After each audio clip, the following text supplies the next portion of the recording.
નમસ્કાર વિદ્યાર્થી મિત્રો, આપણે ધોરણ 6 માં આગળ ધ સિમ્પલ પ્રેઝન્ટ ટેન્સ પૂરું કર્યું હતું. બરાબર, સાદો ભવિષ્યકાળ. આજે આપણે કોમ્પ્રેહેન્શનના ફકરા લઈશું. કોમ્પ્રેહેન્શનના ફકરા એટલે કે જે પાઠની એટલે કે જે ચોપડી બહારના એક ફકરો આપ્યો હોય તેના ઉપરથી 5 સવાલ જવાબ કે 4 સવાલ જવાબ ગમે એટલે સવાલ જવાબ આપ્યા હોય એ આપણે લખવાના હોય, જે ચોપડીમાં હોય નહીં. બરાબર, તો એની માટે સૌથી પહેલાં આપણે તેનું ગુજરાતી સમજવું પડે. ચલો. The Arabian Sea, the Arabian desert is not all dry. એટલે કે અરેબિયાનું રણ એ સાવ સુકાયેલું નથી. There are some places in it with springs and shady trees. કે ત્યાં કેટલીક એવી જગ્યા છે કે ત્યાં સંદિગ્ધ વૃક્ષો છે, એટલે કે અમુક અલગ વિચિત્ર થોડા અને છાયડાવાળા ઘટાદાર વૃક્ષો છે. They are called oases. તેમને રણદ્વીપ કહેવામાં આવે છે. શું આવે? રણદ્વીપ કહે છે. There is always a crowd of travelers there. ત્યાં ઘણી વખત ઘણા બધા મુસાફરોના ટોળા હોય છે. They get water and shade there. તેમને ત્યાં પાણી અને છાંયડો મળે છે. They are also get dates from the date palm. ત્યાં તેમને ખજૂરના છોડમાંથી ખજૂર પણ મળે છે. ડેટ્સ એટલે ખજૂર થાય. ડેટ્સ એટલે આમાં તારીખ નહીં, ડેટ્સ એટલે શું થાય? ખજૂર થાય. શું થાય? ખજૂર. ત્યાં તેમને ખજૂર પણ મળે છે. Dates are a kind of a sweet fruit. ખજૂર એક મીઠું ફળ છે. They grow on trees. તેઓ વૃક્ષ ઉપર ઉગે છે. These trees are called date palms. કે આ વૃક્ષોને ડેટ પામ કહેવામાં આવે છે. The date palm is like the coconut tree. એટલે કે આ જે ખજૂરનું જે ઝાડ હોય છે, ખજૂરનું વૃક્ષ એક મોટા નાળિયેરના વૃક્ષ જેવું હોય છે. ઓકે, ચલો એમાં જુઓ. પહેલું છે, Is the Arabian desert all dry? શું અરેબિયાનું રણ સાવ સૂકું છે? તો no, the Arabian desert is not all dry. તો ના, અરેબિયાનું રણ એ સાવ સુકાયેલું નથી. બીજું, વોટ આર ઓએસિસ? કે રણદ્વીપ શું છે? ઓએસિસ શું છે? There are some places in it with springs and shady trees called oasis. એટલે કે ત્યાં એવા ઘટાદાર છાયડાવાળા વૃક્ષો છે. બરાબર, તેને રણદ્વીપ કહે છે, ઓએસિસ કહે છે. ત્રીજું, Why is there a crowd of travelers there? ત્યાં શા માટે હંમેશા કોઈને કોઈ મુસાફરોના ટોળાઓ હોય છે? Because they get water, shade and dates from the date palm.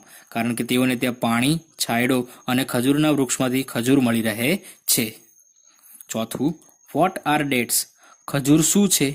Dates are a kind of sweet fruits. એટલે કે ડેટ એટલે કે ખજૂર એ એક મીઠું ફળ છે. ખજૂર એક મીઠું ફળ છે. તમને ખબર જ હશે ખજૂર એટલે શું એ તો. પાંચમું છે, વોટ આર ડેટ પામ્સ? એટલે કે ખજૂરના વૃક્ષો એ શું છે? તો dates grow on trees. These trees are called date palm. કે ખજૂર એ વૃક્ષો પર ઉગે છે. આ વૃક્ષોને ડેટ પામ એટલે કે વૃક્ષો, ખજૂરના વૃક્ષો કહેવામાં આવે છે. ઓકે, ડેટ એટલે ખજૂર થાય. ચલો, ત્યારબાદ આપણે બીજો ફકરો જોઈશું. This is the story of two friends. આ વાર્તા એ બે મિત્રોની વાર્તા છે. One of them was Ramu. તેમાંથી એકનું નામ રામુ છે. His father was a cobbler. તેના પિતા મોચી હતા. He earned money by repairing shoes. તેઓ એટલે કે બૂટ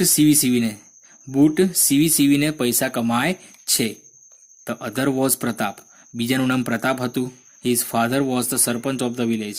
તેના પિતા ગામના સરપંચ હતા. Both the boys went to the same school. બંને છોકરાઓ એક જ શાળામાં જતા હતા. The sarpanch loved his son very much. સરપંચને તેમનો દીકરો ખૂબ જ વહાલો હતો. તે તેના દીકરાને ખૂબ જ પ્રેમ કરતા હતા. He did not like Pratap to play with Ramu. તેઓ જે પ્રતાપ છે તે રામુ સાથે રમે તે ગમતું હતું નહીં. સો પ્રતાપ વોઝ વેરી અનહેપી. તેથી પ્રતાપ એ ખૂબ જ દુઃખી થયો. બરાબર. વન ડે, એક દિવસ, Ramu and Pratap decided to run અવે. એક દિવસ રામુ અને પ્રતાપે નક્કી કર્યું અને ત્યાંથી ભાગી ગયા. ચલો, પહેલો પ્રશ્ન, what was Pratap's father? What was Pratap's father? પ્રતાપના પિતા શું હતા? તો Pratap's father was the sarpanch of village. Pratap's father was the sarpanch of village. પ્રતાપના પિતા એ ગામના સરપંચ હતા. બીજું છે, how did Ramu's father earn money? How did Ramu's father earn money? કે રામુના પિતા કેવી રીતે પૈસા કમાતા હતા? તો Ramu's father earned money by repairing shoes. Ramu's father earn money by repairing shoes. રામુના પિતા એ બૂટ સીવીને પૈસા કમાતા હતા. ઓકે, રામુના પિતા એ બૂટ સીવીને પૈસા કમાતા હતા. ત્રીજો જુઓ, ધ સરપંચ લવડ રામુ. સરપંચને રામુ ખૂબ જ ગમતો હતો. True or false? તો ફોલ્સ. શું આવશે? ફોલ્સ. સરપંચને રામુ ગમતો હતો નહીં. વાક્ય હતું ને કે sarpanch loved his son very much. He did not like Pratap to play with Ramu. એનો અર્થ એવો થયો, જો રામુ સાથે રમવા ના દે એટલે રામુ તેમને ગમતો ન હોય. એનો અર્થ એવો થયો. ખબર પડી? ચોથું, what did two friends decide? What did the two friends decide? આ બંને મિત્રોએ શું નક્કી કર્યું હતું? તો the two friends decided to run away. The two friends decided to run away. બંને મિત્રોએ ત્યાંથી ભાગી જવાનું નક્કી કર્યું હતું. પાંચમું, અનહેપી મીન્સ? અનહેપીનો અર્થ શું થાય? તો ઓપ્શન એ સેડ. અનહેપી એટલે ઉદાસ થાય, બરાબર. ખુશ ન હોવું. ખુશ ન હોવું એટલે ઉદાસ કહેવાય. શું કહેવાય? ઉદાસ કહેવાય. ઓકે. ત્રીજો જુઓ, one day an elephant went to a river for a bath. એક દિવસ એક હાથી નાહવા માટે નદીમાં ગયો. ઓન ધ વે, રસ્તામાં, it saw a fruit shop. તેણે એક ફળોની દુકાન જોઈ. The elephant put its trunk out for the ripe bananas on the shelf. Shelf એટલે એક પ્રકારનું ટેબલ, બરાબર. કે હાથીએ જે રાઇપ એટલે પાકેલા, જે ખાવા લાયક હોય ને તેવા. હાથીએ ત્યાં રહેલા પાકેલા કેળા જોયા અને તેના ઉપર પોતાની સૂંઢ મૂકી, બરાબર. જે ટેબલ ઉપર પડેલા હતા તે પાકેલા કેળા ઉપર પોતાની સૂંઢ મૂકી. The shopkeeper was angry. દુકાનદાર ખૂબ જ ગુસ્સે થયો. He hit the elephant with a big stick. તેણે હાથીને એક મોટી લાકડી વડે માર્યો. The elephant then walked to the river. ત્યારબાદ હાથી ત્યાંથી નીકળીને નદીમાં ગયો. After having its bath in the river. નદીમાં પોતાનું સ્નાન પૂરું કર્યા પછી the elephant filled its trunk with water. બરાબર. પોતે નદીમાં નાહી લીધા પછી હાથીએ પોતાની સૂંઢમાં પાણી ભર્યું. Then it walked back to the fruit shop. ત્યારબાદ એ ફરીથી તે ફળોની દુકાન પાસે આવ્યો.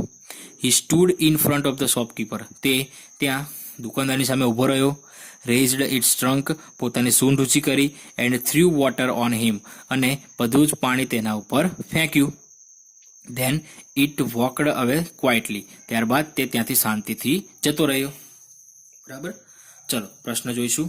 પહેલો પ્રશ્ન, where did the elephant go? Where did the elephant go? હાથી ક્યાં ગયો હતો? તો લખવાનું, the elephant went to a river for a bath. The elephant went to a river for a bath. એટલે કે હાથી નદીમાં નાહવા માટે ગયો હતો.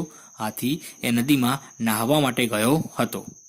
બીજું છે, what did it do at the fruit shop? It એટલે હાથીની વાત કરી છે.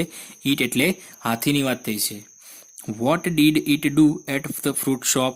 ફળોની દુકાન પાસે હાથીએ શું કર્યું હતું? તેણે તો the elephant put its trunk out for the ripe bananas on the shelf. શું લખવાનું? The elephant put its trunk out for the ripe bananas on the shelf. કે હાથીએ પોતાની સૂંઢ તે જે ટેબલ ઉપર પાકેલા કેળા પડ્યા હતા તેની ઉપર મૂકી. હાથીએ પોતાની સૂંઢ ટેબલ ઉપર રહેલા પાકેલા કેળા ઉપર મૂકી. ત્રીજું જોઈએ, what did the shopkeeper do? What did the shopkeeper do? દુકાનદારે શું કર્યું? તો the shopkeeper hit the elephant with a big stick. The shopkeeper hit the elephant with a big stick. દુકાનદારે હાથીને એક મોટી લાકડી વડે માર્યો. દુકાનદારે હાથીને પોતાની એક મોટી લાકડી વડે તેને માર્યો. ચોથું જોઈએ, what did the elephant do after its bath? What did the elephant do after its bath? પોતાનું સ્નાન પૂર્ણ કર્યા પછી હાથીએ શું કર્યું? તો the elephant filled its trunk with water. The elephant filled its trunk with water. હાથીએ પોતાની સૂંઢ પાણીથી ભરી લીધી, અથવા તો હાથીએ પોતાની સૂંઢમાં પાણી ભરી લીધું હતું. પાંચમું, what did the elephant do to the shopkeeper? What did the elephant do to the shopkeeper? હાથીએ દુકાનદાર પાસે જઈને શું કર્યું? The elephant raised its trunk and threw water on the shopkeeper. હાથીએ પોતાની ટ્રંક ઊંચી કરી અને બધું જ પાણી તે દુકાનદાર ઉપર ફેંકી દીધું. ઓકે, ચલ હવે 1 થી 3 ફકરા કરાયા. 4 થી ચોથો, પાંચમો અને છઠ્ઠો ફકરો આપણે આવતા વિડીયોમાં જોઈશું. ઓકે, ચલો ત્યાં સુધી બાય.